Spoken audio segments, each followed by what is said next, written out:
August 29 Gidugu Venkata Sriramamurthy పుట్టినరోజు సందర్భంగా తెలుగు భాషా దినోత్సవం జరుపుకుంటున్నాం.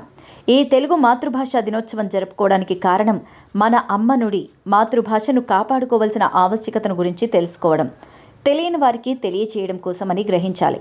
అయితే మన తెలుగు భాష భారతదేశంలో ఒకప్పుడు హిందీ తర్వాత అధికంగా మాట్లాడే రెండవ భాష.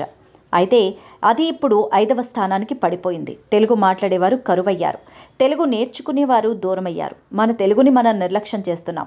అంటే ఒక భాష మరుగైపోతే ఆ భాష మాట్లాడే జాతి కూడా మరుగైపోతుంది అనడంలో ఎలాంటి సందేహం లేదు. తెలుగు భాష మరుగైపోతే తెలుగువారి సంస్కృతి సాంప్రదాయాలు కూడా కనుమరుగైపోతాయని మర్చిపోకూడదు. ఇంటి నుండే మన తెలుగును కాపాడుకోవాలి. ఈ తెలుగు దినోత్సవ సందర్భంగా మనమంతా కలిసికట్టుగా ప్రభుత్వంపై ఒత్తిడి చేసి 1 నుండి 5వ తరగతి వరకు తప్పనిసరిగా చదువును తెలుగు మాధ్యమంలో ఏర్పాటు చేయాలంటూ నొక్కి వక్కాణించాలి.